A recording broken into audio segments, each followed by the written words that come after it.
Bonsoir à tous et bienvenue sur le plateau d'Un cœur qui écoute, votre émission de spiritualité. Ce soir, je vous invite à voyager du côté de la Cordillère des Andes en compagnie de Rafael Umbacia Calderón. J'ai bien prononcé ? Oui, excellent. Merci. Alors, vous êtes originaire d'un beau pays qui est un peu lointain pour nous, qui est la Colombie. La Colombie, effectivement. Vous êtes depuis près d'un quart de siècle en France et aujourd'hui, vous êtes sacristain à la paroisse Saint-Germain-des-Prés à Paris. Voilà, tout à fait. Vous allez nous raconter un petit peu ce que vous faites là, quand même nous parler peut-être un peu de votre attirance à une période pour Saint-Vincent de Paul et pour les Lazaristes. Voilà. Et juste avant, je vous invite à nous lire un extrait de texte de votre choix. Oui, voilà. Donc, je choisis une partie d'un texte, d'une interview du pape actuel.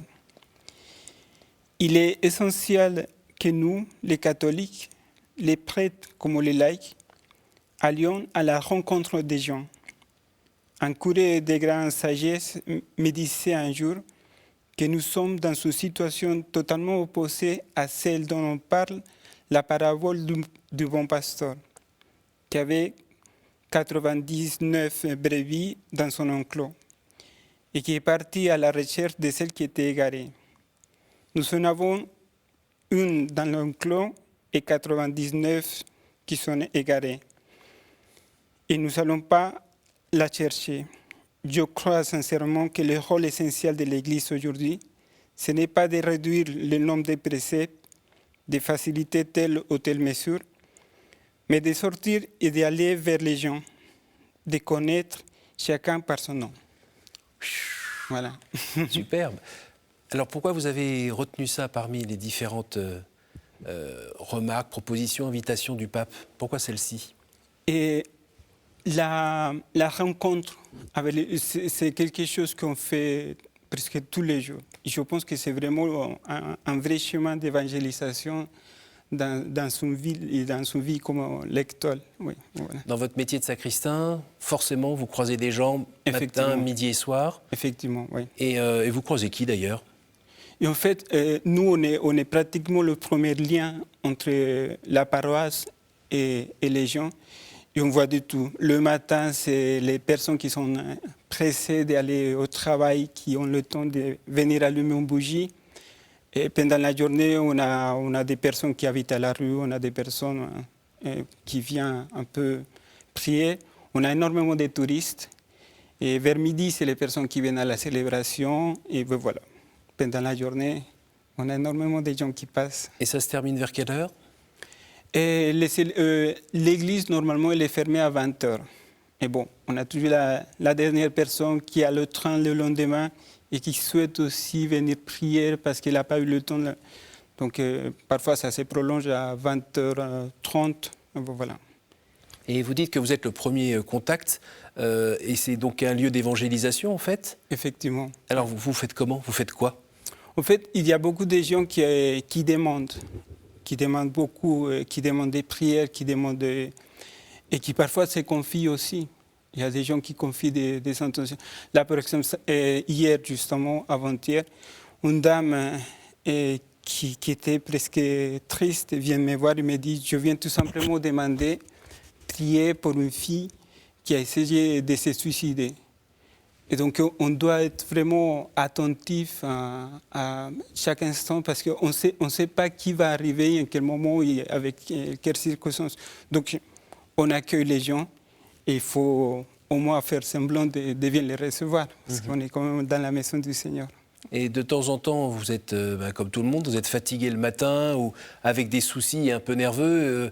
Est-ce que ce métier-là fait que vous arrivez à avoir, je ne sais pas, la grâce qui vous aide à être toujours souriant et accueillant? Effectivement, c'est un peu compliqué parfois parce qu'évidemment, on fait aussi et surtout beaucoup de travail matériel. Le ménage des églises, c'est assez fatigant. Et c'est vrai qu'on n'a pas la même réaction le matin, au moment où on arrive, qu'à 20h, 20h30, ce qui fait 2-3 degrés, qu'on a vraiment envie de partir, de rentrer à la maison. Et que les gens arrivent, mais j'ai vraiment mon train à 7h du matin demain. Est-ce que je peux venir prier? Il dit bon, d'accord. Et là, la personne sort son chapelet. Et vous savez que vous avez au moins pour une demi-heure. Oui. Elle aurait pu ressortir le rosaire aussi. Hein. Voilà. Donc, voilà. Donc, votre façon à vous de justement rester accueillant, souriant, à l'écoute? C'est quoi? Comment vous faites? En fait, je pense on doit aussi prier énormément.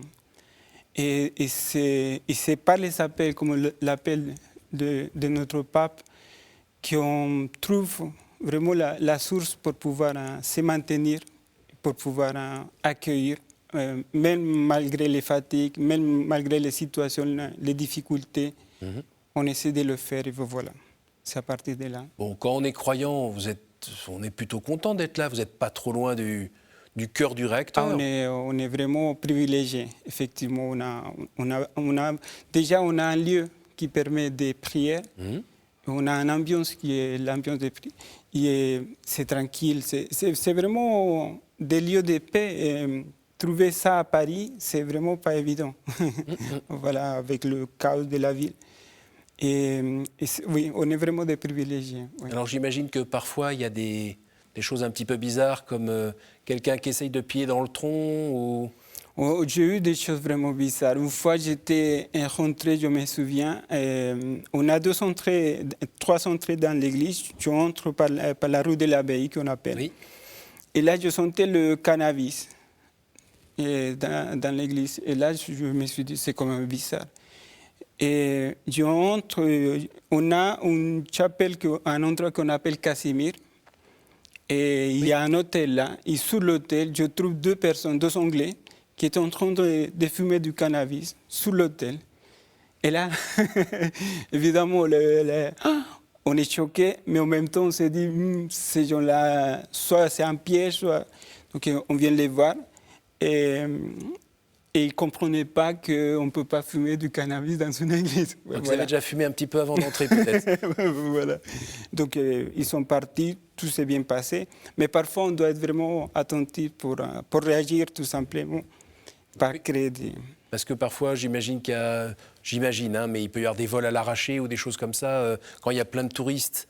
Oui, en fait, si les gens viennent, on a eu des vols, mais c'est plutôt discret. Parce que le problème, c'est que les gens, évidemment, vous êtes dans une église, donc les gens, ils font énormément de confiance. Oui. Que facilement, on laisse un sac sur une chaise et on part faire un tour. Donc vous êtes quand même obligé d'avoir l'œil. On a, et d'être attentif. Oui, tout à fait. On doit anticiper énormément. Et en plus, avec les plans Visite Pirate, évidemment, on ne peut pas laisser des balises, on ne peut pas... Oui. Et ça, on doit vraiment faire attention à ça. Ouais. Alors Raphaël, dites-nous, qu'est-ce que vous faites en France? Parce que, comme je l'ai dit au départ, et votre accent le souligne un petit peu, vous venez de loin, vous venez de Colombie, vous venez de Bogota. Voilà, tout à fait. Je suis né à Bogota. Il y a un petit moment. Ça fait un moment, un grand moment, presque, oui, en 1974. Wow. C'était le siècle dernier. Et en fait, j'ai eu une formation en tant que séminariste. Et il y a des accords entre les provinces, parce que j'avais fait partie de la congrégation de la mission, oui, les Lazaristes. Donc c'est les disciples de Saint Vincent de Paul? Effectivement. Il y a des endroits où on les appelle des pôles. Oui, voilà. Et nous, c'est les Lazaristes et la communauté de Saint Vincent de Paul. Et j'ai été formé. Et il y avait des accords, comme je vous disais, entre les provinces de Toulouse et la province de Colombie, qui permettaient de faire venir des séminaristes, de se former et de travailler un peu une fois qu'ils sont ordonnés et prêts, et de travailler pour la province de Toulouse. Voilà. Donc dans ces contextes, je suis venu en 1999. Quand vous étiez à Bogota, vous étiez dans une famille chrétienne? Le pays est principalement catholique? Oui. En fait, on compte plus de 90% de baptisés en Colombie. Oui, voilà. Donc vous alliez à l'école catholique? Non, pas forcément, c'était l'école publique, mais je pense que c'est le cas de la plupart de beaucoup de gens en Amérique du Sud. Et c'est que les premiers pas dans le catholicisme, on les doit surtout à la grand-mère. La grand-mère qui vous amène au cimetière, par exemple. D'accord. Et là, c'était la mère de votre père ou la mère de votre mère? De ma mère. D'accord. De ma mère. Et autour d'elle, on a une vraie spiritualité et surtout une énorme dévotion aux âmes du purgatoire. D'accord. Et c'est vraiment les premiers pas qu'on a J'ai encore des souvenirs, j'ai encore des prières oui, qui tournent dans ma tête et que j'utilise encore aujourd'hui au moment où je fais ma prière. Je pense que c'est la grand-mère qui donne un peu le... Et après, évidemment, il y a le contexte des familles. C'est des familles. Mes parents étaient assez investis aussi. Ils avaient déjà les 8 enfants. Oui, voilà. À élever. Votre père était dans le commerce de... Dans le commerce, oui, voilà. Il était commerçant à Bogota. Et ma mère était mère au foyer. Voilà. Et alors, votre père est mort assez jeune? Voilà, il avait 47 ans au moment où il est quand même arrivé à faire 8 enfants. Oui. Et donc ma mère s'est trouvée à 35 ans, veuve, avec 8 enfants. Oh là voilà. là. Donc ça fait pour nous tous, c'était un vrai choc. Un vrai choc. Mort de maladie? Oui, il était diabétique, mais il a eu un infarctus. Oui, aïe, voilà. aïe, aïe. En plus, le problème, c'est qu'à l'époque, les maladies, ils n'étaient pas si soignées comme maintenant. Ouais. On faisait beaucoup d'appels à des espèces de chamans, des gourous. Donc, je me souviens qu'il arrivait avec des flacons, avec des morceaux de bois. Il buvait ça en pensant qu'il allait être guéri. Oui. Voilà. Ben non. Qui parfois suffisait d'autre chose. Alors, quand on a à peine 10 ans et qu'on perd son papa, ça change un peu sa relation à Dieu, par exemple? Effectivement, cela dit, une des images qui est restée dans ma tête, c'est au moment où mon père nous a menés à l'église, parce qu'il s'est engagé un peu avec ce qu'on appelait le renouvellement charismatique. Le renouveau charismatique? Oui, voilà. Et on allait à la messe. J'ai encore l'image de mon père qui est en train de faire des louanges. Et ça marque aussi d'une certaine manière. On est toujours resté, si on peut dire, catholique. Moi, personnellement, je suis resté assez attaché à l'Église, surtout à partir du moment où j'ai fait ma confirmation. Et là, j'ai rencontré une dame qui faisait aussi partie des renouvellements charismatiques et qui m'a un peu aidé pour trouver une place dans l'Église. Et voilà. Et la relation avec Dieu le Père, elle est particulière pour vous? Elle est assez particulière. Effectivement, on se sent... Non. On a toujours senti la protection, malgré les difficultés, malgré les situations qu'on a vécues. Et je me suis toujours senti attaché au Père, protégé par le Père. Et de la main de la Vierge Marie, évidemment. Bon. Les dévotions à la Vierge, chez nous, c'est aussi... Alors c'est quoi? C'est la Vierge de Guadalupe, plutôt? On a la Vierge de Guadalupe, oui, par le Mexique. Et on a aussi des santeurs. En fait, pas loin de Bogota, à Boyacá, on a un sanctuaire qui c'est le sanctuaire de Chiquinquirá. Chiquinquirá, c'est la Vierge de Chiquinquirá, c'est la patronne de la Colombie. Le pays était consacré à la Vierge. Pardon d'avoir parlé de cette Guadeloupe, c'est un autre pays. Donc, mais la Guadeloupe, c'est l'Amérique du Sud, voilà. Tout entière. Donc ça va quand même. Voilà, on reste dans la même famille. Donc, quand vous vous êtes retrouvé dans cette situation, vous avez quand même donc poursuivi vos études, rencontré cette personne. Là, c'est ce qui fait que vous êtes venu en France avec les lazaristes. Voilà, en fait, j'avais commencé ma formation chez les lazaristes en Colombie. D'accord. Le petit séminaire, c'était à Medellín. D'accord. Je suis entré en 1993, le moment de la mort du fameux Pablo Escobar. J'avais vécu là-bas. C'est là-bas qu'on avait fait 3 ans de philosophie. Et après, c'était le noviciat au séminaire inter à Nataga, une ville dans le sud de la Colombie. Justement, quand on parle de la Colombie, ici, on pense un petit peu au trafic de drogue. Effectivement. C'est des réalités qui, pour vous, étaient lointaines? Non, on est vraiment touché. On est touché par on est touché par la réalité. Et malheureusement, même les familles, une fois qu'on est touché à l'intérieur de la famille, on voit vraiment les dégâts que ça fait. Je pense que toute la société colombienne est touchée par ça. Et la situation a créé un modèle. Beaucoup des enfants voulaient devenir le Pablo Escobar, parce que c'était vraiment la manière d'avoir un... Pour réussir, avoir un statut social, Des jolies voitures, des jolies maisons, du pouvoir. Voilà. Ça vous a pas tenté? Non, non, non, non, pas moi. J'ai eu de la famille qui ont été tentés par ça, oui. Mais c'est surtout que ça a attiré énormément la violence aussi. Parce que c'est violent tout ça. C'est vraiment pour un enfant. Je me souviens, mon frère, j'avais un frère qui s'est drogué. Et les dégâts que ça fait dans une famille, en plus on avait perdu mon père, c'est vraiment des situations très compliquées. Et tout ça, c'est encore le cas aujourd'hui. Malheureusement, beaucoup de familles sont déchirées à cause de la drogue et à cause de cette image d'une fausse réussite, si on peut dire. Oui. Est-ce que vous pouvez nous dire un mot sur votre arrivée en France, et notamment chez les catholiques en France? Voilà. Ça s'est passé comment? En fait, c'est la congrégation de la mission, les Lazaristes, qui m'ont envoyé pour continuer ma formation ici. Et donc, j'avais commencé à faire la deuxième année de théologie à la Cato. Et c'est là où en fait, j'ai eu une année de formation. C'était aussi une année assez compliquée parce que sortir d'un pays, on a une manière de faire. Par exemple, on était au séminaire, on était une cinquantaine de séminaristes. On avait des règles, des normes.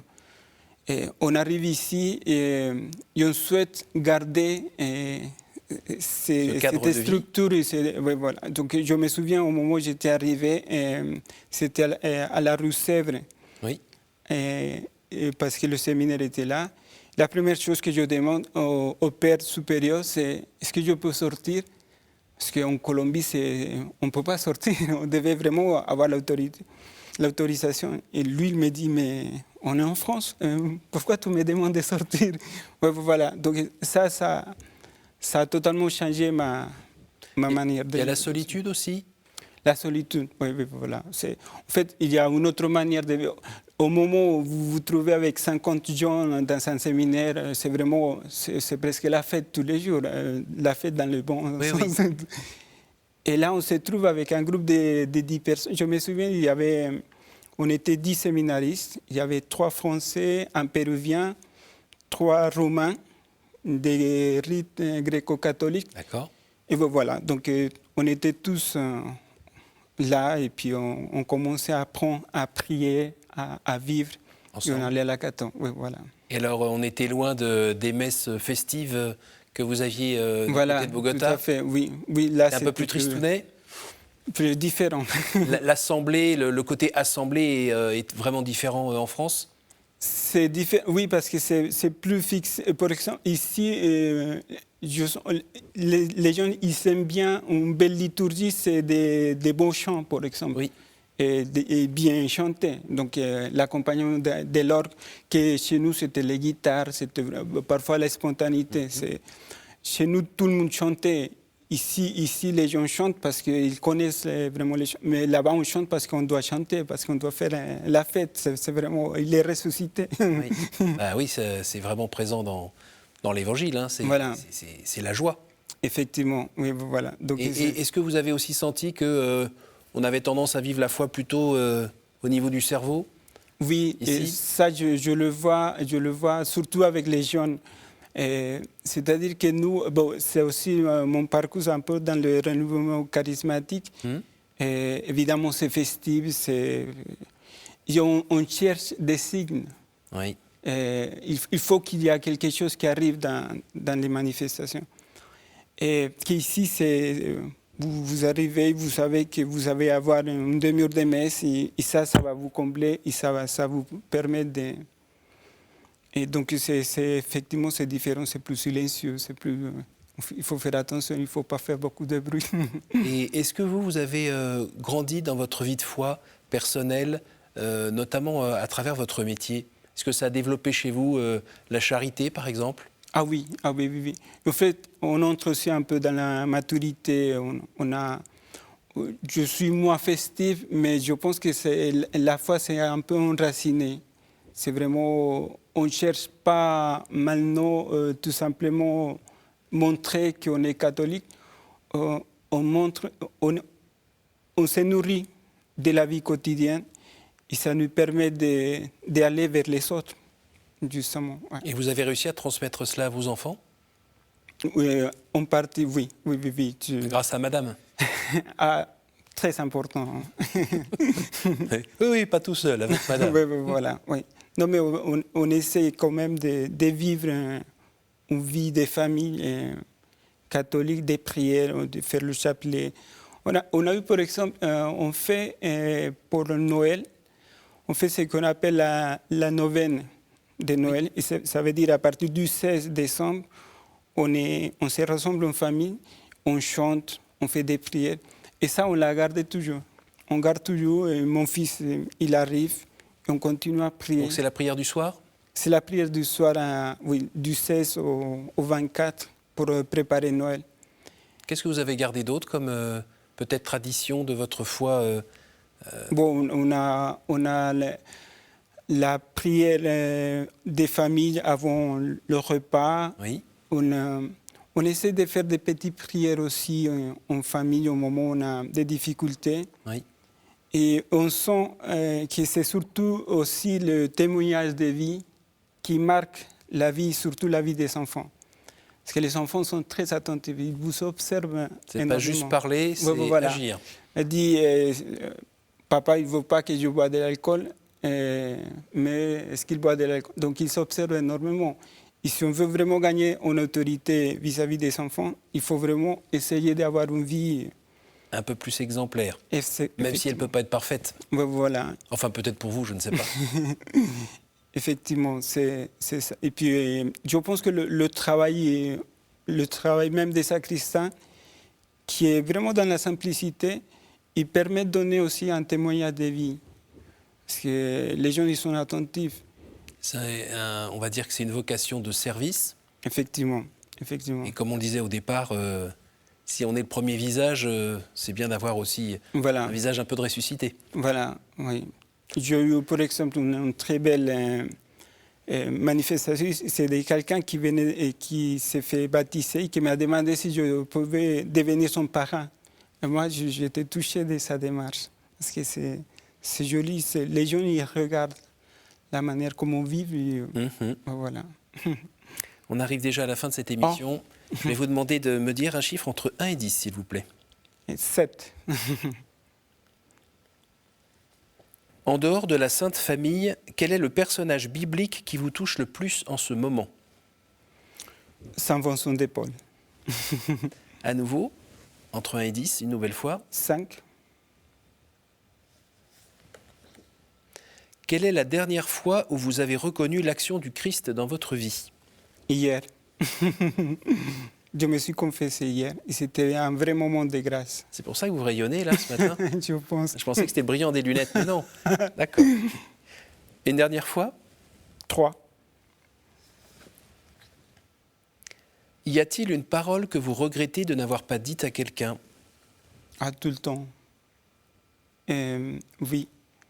En fait, on est confronté à des gens qui arrivent dans l'Église, qui espèrent justement une parole, et parfois on ne le fait pas.